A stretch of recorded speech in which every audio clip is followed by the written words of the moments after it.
Now let's create the effect of enemies being destroyed when hit. First, select the enemy sprite. Inside the enemy sprite, we'll add the following logic. When a clone is created, start a forever loop. Inside this loop, check.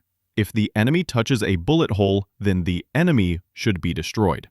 But instead of disappearing instantly, let's make a proper falling animation. So when the clone is first created, set its costume to enemy 1. Then, when it touches a bullet hole, switch the costume to enemy 3. Then, wait 0.2 seconds. Switch to enemy 4, wait again, then switch to enemy 5. Finally, switch to enemy 6. After the last frame, wait 0.2 seconds and then delete the clone. Let's test it. Click the green flag and run it.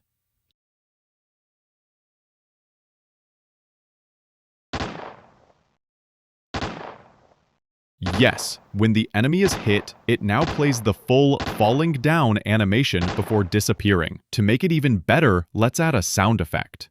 In the enemy sprite, play a sound when the enemy is hit. Run it again. Perfect! The animation and sound together make it feel much more realistic. And that completes the effect for destroying enemies when they are hit. Now, let's create the effect of enemies firing at the player. First, select the enemy sprite. When a clone of the enemy is created, we'll have it wait for a random amount of time, and then start firing. So, inside the clone script, we'll use a random wait, something between 1 and 5 seconds. After that wait, the enemy will begin its firing animation. The effect comes from switching between costume 1 and costume 2. For example, we can repeat the animation 3 times. Switch to costume 2, wait 0.1 seconds, then switch back to costume 1. With this loop, 0.5 seconds, the enemy appears to shoot at the player. Let's test it. Click the green flag.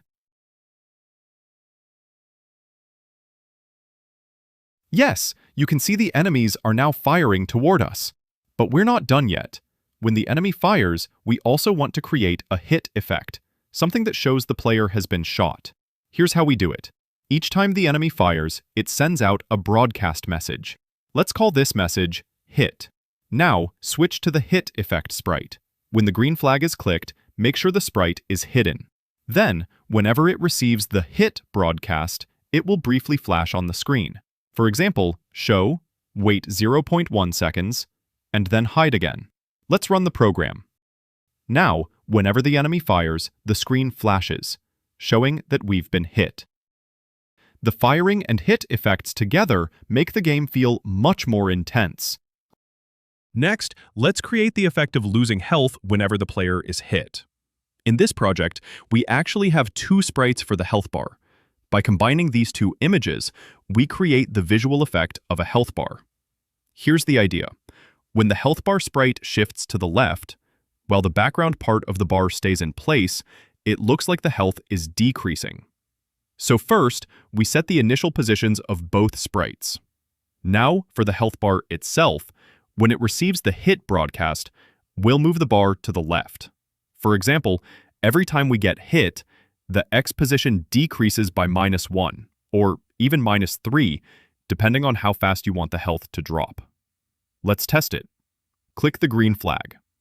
When the enemy fires and we take damage, the health bar shifts left, giving the effect of health being reduced.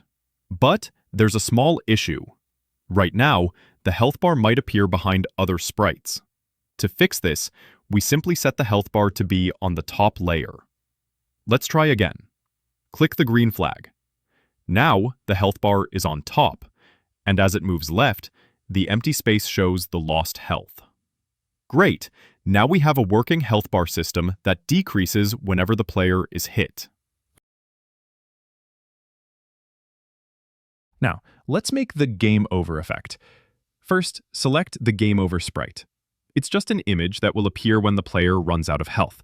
So when should the game actually end?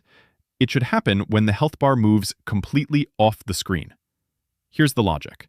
Inside the health bar script, every time it decreases, we'll check its X position.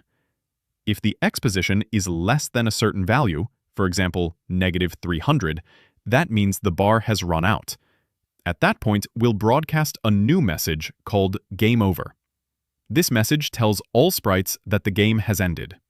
Now, go back to the Game Over sprite. When it receives the broadcast, set it to Show, and stop all scripts. And don't forget, when the green flag is clicked, hide it again.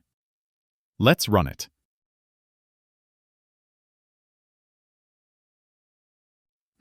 Looks like the health bar value wasn't correct at first. After adjusting, we found that -300 works as the limit.